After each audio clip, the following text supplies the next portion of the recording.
Hello, j'espère que tu vas bien. Je suis ravi de te retrouver sur cette nouvelle vidéo où on va parler aujourd'hui des trois piliers du métabolisme. Tu vas voir que c'est une formation là qui est hyper importante parce que finalement celle-ci va nous poser les bases qui vont nous permettre de comprendre finalement comment on fait pour optimiser son métabolisme, pour atteindre ses objectifs qui soient de perdre du gras ou simplement d'être en bonne santé. Et pour introduire cette vidéo, je vais commencer par te parler simplement un petit peu de mon parcours. Tu vas vite comprendre pourquoi. J'ai découvert la musculation, je dirais, dans les années 90. Donc j'étais ado à cette époque-là, les années 90. C'était de ma génération, c'est du Stallone, c'est du Jean-Claude Van Damme, c'est du Schwarzenegger. Globalement, les films de cette époque, c'était empli de testostérone, empli de gars musclés. Et bah, moi, jeune adolescent, à cette époque-là, bah, j'étais complètement fou quand je voyais ces films-là. Et ça m'a donné envie bah, de faire du sport, ça m'a donné envie de découvrir les arts martiaux. Je me suis inscrit au judo à cette époque-là. Ça m'a donné envie de m'intéresser à la musculation pour développer mon physique qui était hyper chétif à l'époque. Et donc j'ai commencé musculation poids du corps, musculation avec des poids et ainsi de suite, comme tous les ados qui essaient de se mettre un petit peu à la musculation. J'ai fait de la musculation pendant pas mal d'années comme ça, mais finalement, je pense que ma méconnaissance des sujets était à peu près à la hauteur de mon enthousiasme pour ces sujets-là. En sport, j'avais tendance finalement à faire un peu n'importe quoi. Je m'entraînais sans savoir vraiment comment m'entraîner. J'avais tendance à changer de programme de musculation trop régulièrement. J'étais notamment abonné à un magazine de musculation à l'époque qui s'appelait Muscle et Fitness. On avait dedans les programmes de musculation qui étaient suivis par des athlètes au physique de dingue. Et je me disais naïvement que si je faisais les mêmes programmes de musculation que ces personnes-là, j'allais les retrouver avec le même physique. Bon, spoiler alerte, ça marche pas du tout comme ça. Et c'était pareil pour tout. Les régimes, j'avais tendance à suivre un peu la mode. J'ai testé un peu tout ce qu'on pouvait tester. J'ai testé le paléo, j'ai testé le Ducan, j'ai testé cétogène, j'ai testé le low carb, j'ai testé pas mal de choses finalement au gré des modes, au gré des régimes qui étaient les plus poussés sur ces moments-là, sans comprendre vraiment pourquoi, sans comprendre vraiment comment mon corps fonctionnait. Et ce qui est arrivé, c'est tout simplement bah, que comme tout le monde, comme toi sans doute, si tu es là aujourd'hui, c'est que je me suis retrouvé frustré parce que finalement, à chaque fois, je voyais un progrès et puis le progrès finalement finissait par s'estomper parce qu'il y avait de la lassitude à suivre un régime ou à suivre un programme d'entraînement particulier. Il y avait une vraie méconnaissance des sujets qui fait que je ne savais finalement pas comment faire les choses correctement. Et je me suis retrouvé complètement perdu dans tous ces sujets-là. Heureusement, bien plus tard, je me suis formé, j'ai appris auprès de formateurs, auprès de coachs, auprès de personnes vraiment super compétentes. Et aujourd'hui, je suis persuadé vraiment d'une chose que m'a appris tout ce parcours-là, c'est que le corps, c'est une machine vraiment géniale, mais qui est aussi hyper complexe. Hyper complexe. C'est pour ça que je dis toujours dans mes coachings personnels que ce qui est fondamental, c'est de trouver la clé, la voie qui est propre à chacun. Espérer aujourd'hui avoir les mêmes résultats qu'une autre personne parce qu'on va suivre exactement le même régime, exactement le même programme, etc., c'est un leurre total.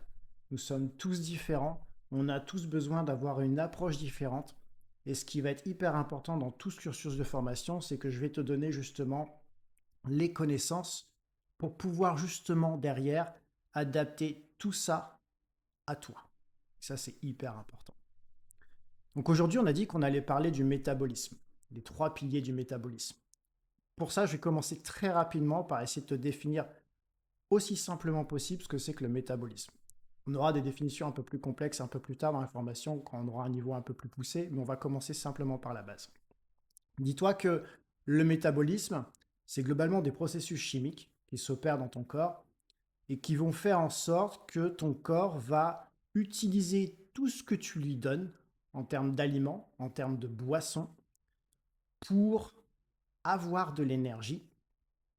Et cette énergie, elle va être utilisée par ton corps pour assurer de très grandes fonctions vitales. Donc ce que tu vas lui donner à manger, ce que tu vas lui donner à boire, va servir à ton corps, par exemple, pour assurer la fonction de respiration, pour assurer la fonction de régulation de ta température corporelle, pour faire en sorte que tu puisses réfléchir avec ton cerveau, pour faire en sorte que tu puisses digérer les aliments, pour faire en sorte que ta circulation sanguine s'opère correctement, que tes tissus puissent se réparer quand ils sont abîmés.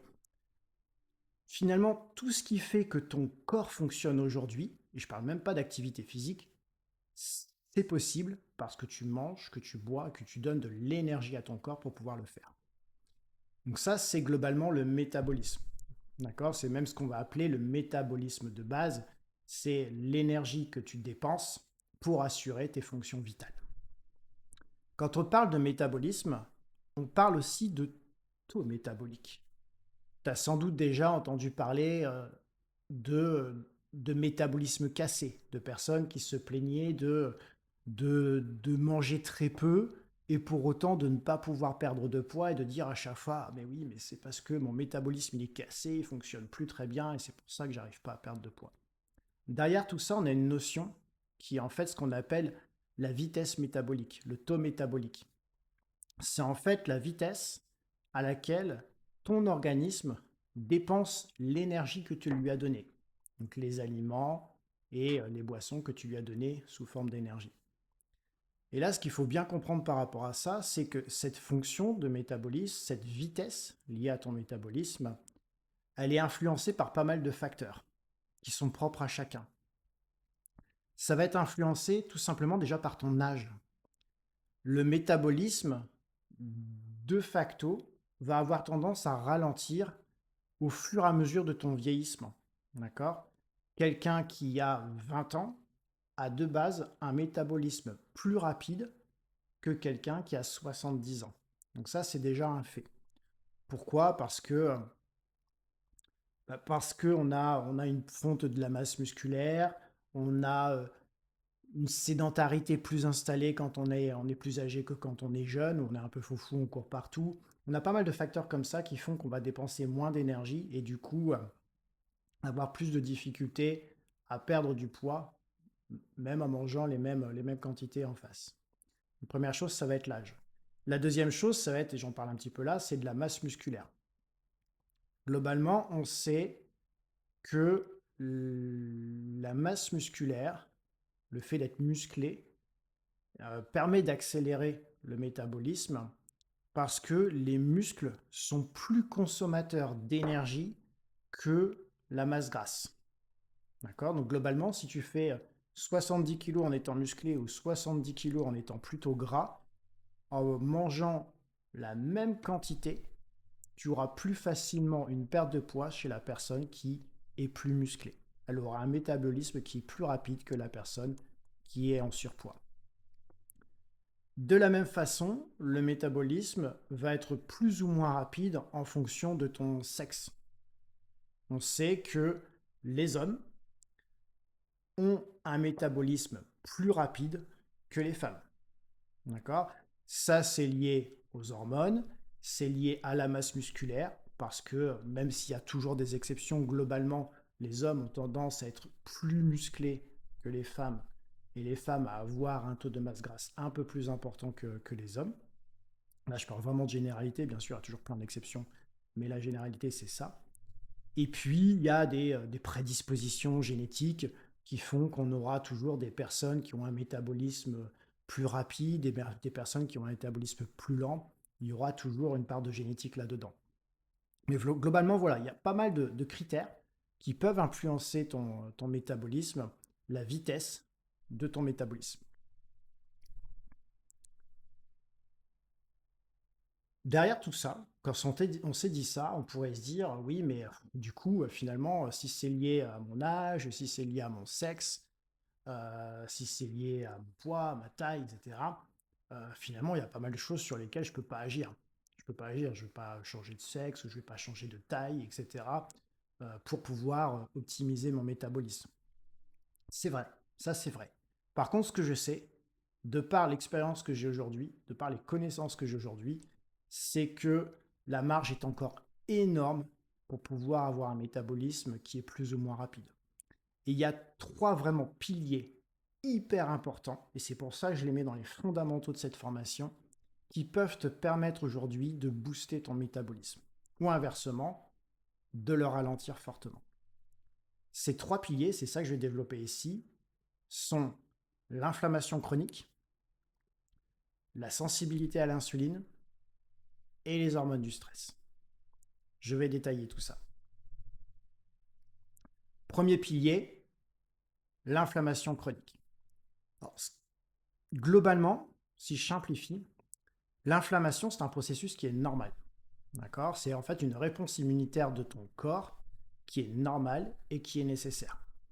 Une inflammation, on dit qu'elle est aiguë quand elle est utile. Par exemple, si tu te coupes avec un couteau en faisant la vaisselle, je dis n'importe quoi, tu vas te couper, tu vas saigner, ton corps va réagir par un système d'inflammation qui va permettre de réparer, de refermer la coupure. Quand tu vas avoir une infection, tu vas être malade, de la même façon, il va y avoir un processus d'inflammation derrière qui va en fait tuer un petit peu les microbes et faire en sorte derrière que tu sois en meilleure santé. Quand tu fais une séance de sport, que tu vas t'entraîner fortement en musculation, pareil, ça va générer de l'inflammation. Cette inflammation, elle va être utile pour la construction musculaire. Donc globalement, l'inflammation, ce n'est pas forcément un ennemi. Le problème, c'est quand l'inflammation, en fait, elle devient chronique. En fait, ton corps, il a besoin d'être en équilibre entre les moments où il va avoir de l'inflammation et des moments où il va se réparer pour devenir encore plus fort. Le problème, c'est quand finalement il n'arrive pas à se réparer, parce que tu es tout le temps, tout le temps, tout le temps en inflammation, bah dans ce cas-là, c'est là que ça peut devenir effectivement problématique. On appelle cela d'ailleurs, c'est le terme que j'utilise ici, une inflammation de bas grade. Donc une inflammation de bas grade, c'est une inflammation qui est constante, qui est silencieuse, mais qui te pourrit complètement de l'intérieur. Quelles sont les causes de cette inflammation de bas grade? Globalement, elles peuvent être, là encore, elles peuvent être multifactorielles. Elle peut être liée à ton alimentation. Globalement, on sait que manger trop de sucre, encore je parle de manger trop de sucre, c'est trop de sucre raffiné. Manger un fruit, ça n'a jamais été un problème, mais manger trop de sucre raffiné, manger trop de plats ultra transformés qui contiennent ce qu'on appelle des graisses trans ou des graisses hydrogénées, donc comme par exemple des pizzas, des pâtisseries, des gâteaux apéritifs, de la margarine, les patatas tartinées style Nutella, etc. Tout ça, ça génère de l'inflammation. Ça, il faut vraiment en avoir conscience. Le deuxième facteur, ça va être le sommeil. Si tu n'as pas des cycles de récupération suffisants, si tu manques de sommeil, ça va générer là encore une inflammation chronique. Si tu es trop sédentaire, si tu passes tes journées assis sur une chaise, notamment parce que tu es cadre, directeur d'activité, je ne sais quoi aujourd'hui, et que ton boulot c'est souvent assis derrière un ordinateur, etc., ça génère de l'inflammation chronique. Et forcément, si tu es hyper stressé, que ce soit par ta situation professionnelle, que ce soit par ta situation personnelle, ça génère aussi de l'inflammation chronique. Et du coup, quand tu cumules tout ça, si à la fois tu manques de sommeil, tu es stressé à cause de ton boulot, tu as un boulot qui est hyper sédentaire, et en plus, bah, tu as tendance à manger un peu n'importe quoi, autant dire que le cocktail, il est magique. Il est magique. Le problème de tout ça, c'est que tu te crées de l'inflammation. L'inflammation, derrière, elle va perturber le fonctionnement de ton métabolisme. Comme ton métabolisme va être perturbé, tu vas avoir tendance, en mangeant la même quantité, tu vas avoir tendance à faire plus de gras. Et tu rentres dans un cercle vicieux parce qu'on sait que le tissu adipeux viscéral, donc le gras, il produit ce qu'on appelle des cytokines inflammatoires. Donc les cytokines, ce sont en fait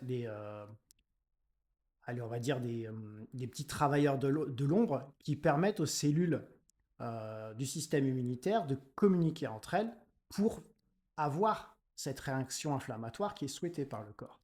Le problème, c'est que quand tu entres dans ce processus d'inflammation chronique, de prise de gras, etc., tu as derrière des cytokines inflammatoires qui sont créées par le tissu adipeux. Et du coup, bah, comme ce sont des cytokines inflammatoires, la réaction derrière, ça va être de l'inflammation. Donc finalement, tu rentres dans un cercle vicieux où l'inflammation va créer du gras et le gras régénère de lui-même de l'inflammation supplémentaire par le biais des cytokines. Donc finalement, tu t'en sors pas. Donc ça, ce sont vraiment les causes principales, on va dire, de l'inflammation chronique. Et forcément, si tu coches plusieurs cases, c'est un vrai sujet. C'est un vrai sujet. Pourquoi c'est un vrai sujet? Parce que tu vas avoir des conséquences qui vont être hyper importantes et plus ou moins graves derrière en fonction de cette inflammation de bas grade. La première conséquence, c'est que ça va perturber tes hormones. Donc quand je parle des hormones, c'est le cortisol, donc l'hormone du stress, l'insuline, on en parlera juste derrière, et la leptine. Donc la leptine, c'est l'hormone de la satiété, l'hormone qui régule le fait que tu aies faim ou pas faim.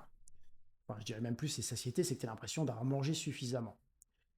Le problème d'avoir cette hormone de la leptine qui est perturbée, c'est que globalement, tu as l'impression d'avoir toujours faim, de ne jamais avoir mangé à satiété. Donc ça, c'est un vrai problème, parce que du coup, bah, tu vas avoir tendance toujours à manger trop par rapport à tes besoins. Tu as, on l'a vu précédemment, le métabolisme qui en prend un coup, qui ralentit, qui va stocker du gras plus facilement. Du fait de cette inflammation, tu as aussi une récupération musculaire qui est plus compliquée, parce que, et ça on aura le temps largement d'en parler sur cette formation-là, ce qu'il faut comprendre, c'est que pour construire du muscle, tu as besoin de stresser ton corps pour l'obliger à créer du muscle, mais tu as besoin en face de lui donner suffisamment de récupération pour pouvoir se réparer et de revenir encore plus fort. Le problème, c'est que si ta récupération en face, elle n'est pas là parce que tu es en stress chronique, eh ben, tu vas avoir beaucoup de mal à récupérer musculairement et à progresser. Et donc à prendre de la masse musculaire notamment. Donc ça, c'est un vrai sujet. Et puis derrière, et je te mets des références scientifiques ici, tu pourras les consulter un petit peu en dessous, je t'ai mis tous les liens pour aller regarder les études. Tu as des risques hyper importants de maladies métaboliques derrière. Donc tout ce qui va être des maladies comme le diabète ou des maladies beaucoup plus graves comme le cancer qui vont être générées sur du moyen terme, du long terme par cette inflammation chronique. On sait que si on mesure ce qu'on appelle la CRP, donc qui est la protéine C-réactive, qui est en fait une protéine qui permet de mesurer le taux d'inflammation de ton corps, on sait que si on mesure cette CRP et que si cette CRP est multipliée de manière importante par rapport à ce qu'elle devrait être, on sait que ça multiplie par 2, 3, voire 4 le risque de diabète, le risque de maladie cardiovasculaire. Là encore, je te mets la petite étude qui le montre si tu veux aller la consulter. Donc clairement, l'inflammation chronique, c'est non seulement un problème pour te transformer physiquement, mais plus grave encore, c'est un vrai problème à moyen terme et à long terme pour ta santé.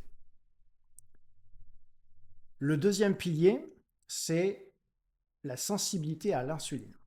Alors de quoi on parle ici? Je t'ai mis une petite image ici pour essayer de symboliser ce que c'est, parce que souvent, si tu sors sur les réseaux, tu vois parler d'insuline, notamment par les personnes qui défendent la diète kétogène en disant que le sucre c'est le diable, que l'insuline c'est l'enfer, et puis globalement, il faut arrêter de manger du glucose.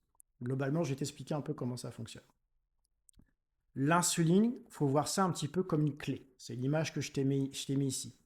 Ce qu'elle va le faire ici, c'est qu'elle va ouvrir globalement la cellule, comme le fait une clé, pour y apporter de l'énergie. D'accord?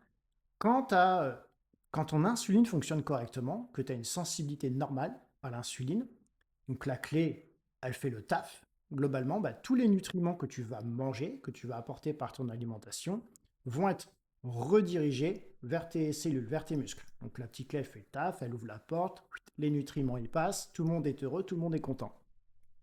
Le problème, c'est quand tu commences à faire de la résistance à l'insuline, bah, t'imagines que tu as toujours ta clé, mais que ta clé commence à être un peu foireuse. Elle n'arrive plus trop à ouvrir ta cellule. Bah, globalement, ce qui va se passer, c'est que des fois, ça va l'ouvrir, et du coup, l'énergie va passer, et puis alimenter tes cellules, alimenter tes muscles, etc. Et puis des fois, bah, ça ne va pas réussir à l'ouvrir. Et le problème, c'est que comme ça ne va pas réussir à l'ouvrir, le glucose que tu as mangé, il ne va pas rentrer dans la cellule, il va rester dans le sang. Et la conséquence de tout ça, c'est que le glucose qui reste dans le sang en excès, au bout d'un moment, il va partir pour aller faire du gras. D'accord? Parce qu'il ne peut pas rester comme ça éternellement, donc il va partir, il va faire du gras. Donc les personnes qui font ce qu'on appelle de la résistance à l'insuline, c'est leur problème aujourd'hui. C'est que globalement, la clé ne fonctionne plus bien, l'énergie n'est plus apportée correctement aux cellules, et c'est du gras qui est stocké. Parce que l'énergie, il faut bien en faire quelque chose à un moment donné. Si elle n'est pas utilisée par les cellules, bah on va la stocker. D'accord? C'est ça qu'il faut comprendre. Et ce qui est alarmant, finalement, aujourd'hui, c'est la petite stat que je te mets en bas ici sur ce slide, c'est que du fait de toutes ces problématiques qu'on évoquait notamment précédemment, donc, liées notamment à l'alimentation, au sommeil, etc., etc., ben on a aujourd'hui un tiers des Français qui sont en résistance à l'insuline sans le savoir. D'accord?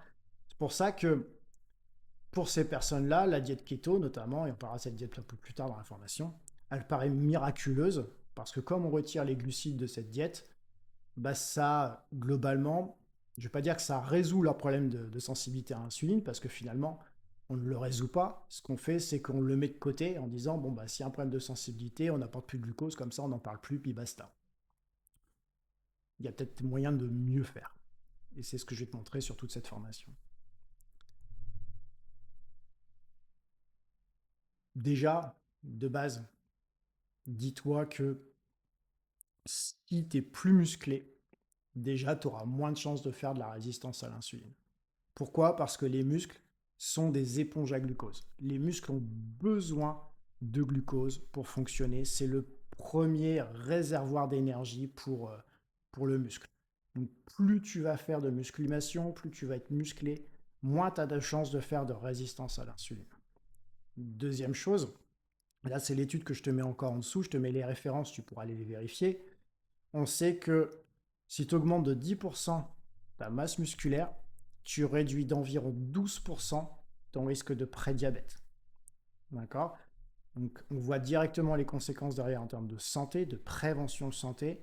Non seulement tu utilises mieux l'énergie, non seulement tu utilises mieux le glucose, mais tu diminues tes risques derrière de faire un diabète de type 2. Et enfin, on sait que l'activité musculaire régulière, elle va permettre de mieux utiliser ce qu'on appelle le GLUT4, qui est en fait un transporteur du glucose. Et en fait, le fait que ce GLUT4, ce transporteur fonctionne mieux, fait que le glucose va pouvoir plus facilement passer du sang vers les muscles, du sang vers le tissu adipeux. Tout ça va mieux circuler et ne va pas rester stocké inutilement. Donc tout ça est complètement lié finalement au fait de faire fonctionner ta masse musculaire, au fait d'augmenter ta masse musculaire. C'est hyper important pour éviter de développer une résistance à l'insuline. Et le troisième pilier fondamental, c'est l'hormone du stress. Donc ça, c'est peut-être sur les trois piliers, c'est peut-être ce qui paraît le plus évident, mais je vais revenir sur ça. Donc, on a une hormone, parmi toutes les hormones aujourd'hui qui fonctionnent dans le corps humain, qui s'appelle le cortisol. Le cortisol, et je dirais même l'adrénaline et la noradrénaline, sont des hormones qui sont essentielles. Globalement, ce sont des hormones qui vont s'activer pour que ton corps réagisse hyper rapidement quand c'est nécessaire. Imagine, tu te promènes avec ton enfant sur le trottoir, ton enfant qui est hyper petit, tu fais pas attention, d'un seul coup, ton enfant, il lui prend l'envie de traverser la route. Et il y a une bagnole qui arrive à ce moment-là. Là, tu vas avoir ces hormones-là qui vont s'activer très fortement et qui vont faire que tu vas avoir, toi, une réaction de survie face au danger qui fait que tu vas te mobiliser ultra rapidement pour aller aider ton gamin avant qu'il se fasse shooter par la bagnole. Donc c'est un système en fait de survie. Globalement, c'est pourquoi ce système de survie existe, c'est parce que, imagine, hein, on est descend tous des hommes préhistoriques. À cette époque-là, ils vivaient dans un danger permanent. À tout moment, ils pouvaient se faire attaquer par une bête sauvage, etc. Il fallait vraiment que leur corps soit en capacité de réagir hyper rapidement face à un tel danger pour pouvoir survivre. Donc ces hormones-là sont hyper importantes. Donc elles te permettent d'être plus réactif, elles te permettent de mobiliser plus d'énergie plus rapidement, elles te permettent d'être plus concentré, elles te permettent de t'adapter aux défis. Donc tout ça, c'est génial. Le problème, et c'est un peu le même principe que le premier pilier qu'on a vu tout à l'heure, qui était l'inflammation, c'est que on fait de quelque chose qui est normal et qui est souhaitable, quelque chose qui devient malsain parce que la production devient de la surproduction. Donc, comme tout à l'heure, l'inflammation était chronique, et bien là, on a un problème, c'est que le stress est également chronique. C'est-à-dire qu'en fait, au lieu d'être stressé à un moment où c'est utile d'être stressé, bah, tu es stressé tout le temps. Tout le temps, tout le temps, tout le temps, tout le temps. Donc le stress, il peut résulter du fait que, bah, encore une fois, tu as un travail qui te pose souci, tu as une situation de famille qui te pose souci. Ça peut être lié au sport aussi. Ne pas négliger ça. Ce qu'il faut voir encore une fois, c'est que le sport impose un stress à ton corps. Si tu fais énormément de sport, tu peux générer un stress qui devient chronique aussi. Le manque de sommeil. Le manque de sommeil va avoir un impact sur ce stress-là. C'est cette notion d'équilibre, de balance que j'évoquais tout à l'heure. Ce qui est important, c'est que sur 24 heures, tu aies des moments de stress utiles, comme par exemple une séance de sport, et que le reste du temps, ton corps récupère pour pouvoir se renforcer. Le problème, c'est que si tu es tout le temps stressé, c'est-à-dire tu te lèves le matin, tu es stressé par tes enfants parce qu'il s'agit dans tous les sens et qu'il faut les accompagner à l'école et que tu es complètement à l'arrache. Et puis après, tu es stressé quand tu vas au boulot parce que tu détestes ton boulot, parce que ton chef, c'est un chieur pas possible et que tu supportes plus de le voir en peinture. Et puis le midi, tu stresses parce que tu vas manger vite fait un sandwich derrière le PC parce que tu dois rendre le projet que tu n'as pas terminé. Et puis l'après-midi, rebelote, t'as encore des réunions qui te saoulent, qui te stressent, etc. Et tu rentres le soir, tu dis, bon, bah, je vais me faire une séance de sport et puis ça va me faire du bien. Oui, mais la séance de sport, c'est un stress supplémentaire. Et puis le soir, peut-être que tu as encore les enfants à gérer. Et puis finalement, tu vas te coucher à une certaine heure, peu importe, à 9h, 10h, j'en sais rien. Et à ce moment-là, c'est là que tu vas essayer de te poser après avoir enchaîné toute une journée de stress. Et manque de bol, tu n'arrives même pas à te reposer parce que tu stresses encore. Pourquoi tu stresses encore? Parce que tu te répètes dans ta tête, tu te remémores dans ta tête tous ces événements qui t'ont pourri toute la journée, notamment au boulot. Tous les dossiers que tu n'as pas réussi à finir, le collègue qui t'a pris la tête, la réflexion que tu t'es pris de ton chef. Et finalement, tu es tout le temps stressé. Tu es tout le temps stressé, potentiellement même ça impacte ton sommeil, tu dors pas très bien, tu te réveilles au milieu de la nuit, et ça rajoute un manque de récupération, ça rajoute un manque de stress. Donc, ça, c'est ton point de départ. Ce stress, on l'a vu précédemment, il va diminuer ta sensibilité à l'insuline. Ta sensibilité à l'insuline diminuant, bah tu vas avoir un métabolisme qui ralentit, une prise de gras plus importante. Tu vas avoir une dégradation des protéines qui va se faire de manière accélérée. Le problème que ça se fasse de manière accélérée, c'est que bah, les protéines ne vont pas être utilisées comme elles devraient l'être pour la réparation musculaire et pour t'aider à avoir un physique plus sympa. Elles vont être juste utilisées parce que bah, en fait, tu es surstressé, tu es surfatigué. Et tout ça, bah, encore une fois, c'est ce fameux cercle un peu vicieux où tu vas accumuler du gras, puis le gras va régénérer de l'inflammation, et ainsi de suite, et ainsi de suite, et ainsi de suite, et ainsi de suite.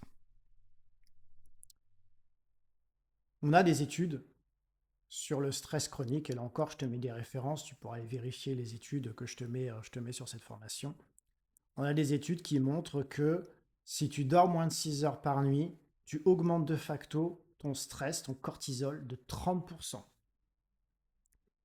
Ton stress professionnel, il augmente ton cortisol d'environ 45%. Le surentraînement, donc le fait de faire trop de sport par rapport à ta capacité de récupération actuelle, ça augmente ton cortisol de 35%. Et le fait d'avoir une alimentation un peu pourrie, ultra transformée, etc., bah, c'est une augmentation du cortisol de 25%. Donc voilà, tu me vois, c'est encore une fois le sommeil, l'entraînement, l'alimentation, tout ça est complètement lié et va générer encore une fois un stress chronique. Donc, cercle vicieux, l'inflammation, la résistance à l'insuline, le stress, le stockage de graisse, et encore une fois, le stockage qui recrée l'inflammation, et on enchaîne, et on enchaîne, et on enchaîne. Et tout ce qu'on va voir sur cette formation, bah, c'est comment on fait justement pour sortir de ce cercle vicieux et repartir sur un cercle vertueux. Je te donne ici un cas client. J'ai un client qui s'appelle Thomas. C'est pas le monsieur qui est sur la photo ici, hein, j'ai complètement anonymisé le truc. C'est un dirigeant, 42 ans quand je l'ai pris en coaching VIP. Il dormait globalement 5 heures à peu près par nuit, hyper stressé par son job, comme beaucoup de dirigeants. Il s'entraînait, il faisait du sport, il pensait bien faire les choses, il pensait manger correctement, mais il n'arrivait pas à perdre du gras. Il n'arrivait pas du tout à perdre du gras. Du coup, on a retravaillé sur ces 3 piliers. On a cherché déjà à réduire le stress. D'accord? Pour réduire le stress, on a revu son sommeil et ses routines de sommeil. On a retravaillé sur des routines lui permettant de diminuer son stress en journée, comme des routines de mobilité, des routines de respiration. Donc on a diminué le stress résiduel. Ça a permis de diminuer le cortisol. On l'a supplémenté pour faire en sorte de réduire l'inflammation. Donc on a de la supplémentation, comme par exemple la supplémentation en oméga 3, qui permet de réduire les marqueurs d'inflammation. On a retravaillé sur l'alimentation et plus particulièrement sur l'alcool. Parce que même s'il mangeait bien, il avait tendance à évacuer son stress par de la consommation d'alcool. Et l'alcool, clairement, augmente la résistance à l'insuline. Donc là, on a diminué l'alcool pour avoir une meilleure sensibilité à l'insuline. On a revu les entraînements, on les a rendus moins fréquents, moins violents, plus quali, et il est rentré du coup dans un cercle plus vertueux. Il est sorti de cette logique un peu destructrice. Et finalement, sans forcément manger moins, parce qu'on n'a pas forcément revu particulièrement son alimentation, mais simplement en travaillant sur ce qu'il y avait autour, bah, on a fait en sorte de lui redonner de l'énergie. Et en lui donnant de l'énergie, ça a engendré derrière une perte de gras. Donc il a perdu 3 kilos en un petit mois, simplement en travaillant sur ces critères-là. Voilà, on ne l'a pas mis au régime, on ne lui a pas demandé de faire encore plus de sport, au contraire, il a fait moins de sport, mais on a travaillé sur un certain nombre d'autres sujets qui ont permis de travailler sur ces 3 piliers que j'évoque aujourd'hui. Ce qu'il faut que tu comprennes et que tu retiennes de tout ça, c'est que si tu travailles sur uniquement le sport, sur l'alimentation, mais que tu oublies ces 3 piliers fondamentaux, bah si tu manges plus en espérant prendre plus de muscles parce que tu manges plus, tout ce que tu risques de faire, c'est de prendre plus de gras et pas plus de muscles. Et si inversement, tu manges moins, parce que ce que tu veux, c'est perdre du gras et ne pas prendre du muscle, si ce que tu fais, c'est manger moins, le risque, c'est qu'en fait, tu t'imposes un stress supplémentaire, parce que manger moins, c'est un stress pour ton corps finalement, puisque tu ne donnes pas l'énergie dont il a besoin. Bah, tu génères un stress supplémentaire pour ton corps, et comme il est déjà surstressé, qui est déjà surinflammé, tu lui imposes finalement une torture supplémentaire qui fait que bah, sa seule réponse pour survivre, c'est finalement de ralentir encore son métabolisme. En disant globalement, bah, j'essaye de me renfermer un peu sur moi-même en espérant que la tempête passe et que ça aille mieux demain. Mais tu vois, ça ne fonctionne pas du tout. Ton alimentation ne suffira pas, que tu sois en excès calorique ou en restriction calorique, si tu ne t'intéresses pas aux autres piliers. Donc moi, ce que je vais te montrer, encore une fois, c'est comment travailler sur tous ces autres piliers pour t'aider à devenir une machine finalement à brûler du gras ou à prendre du muscle selon tes objectifs physiques. Et ça, c'est ce qu'on va voir sur la prochaine partie, qui sera la dernière partie des fondamentaux. C'est les 5 non négociables. Ces 5 choses qui sont hyper importantes pour contrôler l'inflammation, contrôler la résistance à l'insuline, la sensibilité à l'insuline et contrôler l'inflammation. Si tu suis ces 5 non négociables, tu peux être certain que tu auras des résultats, peu importe ton objectif. Si par contre tu ne les prends pas en compte, bah, tu continueras peut-être à faire des gros efforts sur certains sujets, comme par exemple l'alimentation, en ayant la frustration de constater que ça ne fonctionne absolument pas. Donc chapitre hyper important que ces fondamentaux. On se retrouve très très vite pour les 5 non négociables. Ciao.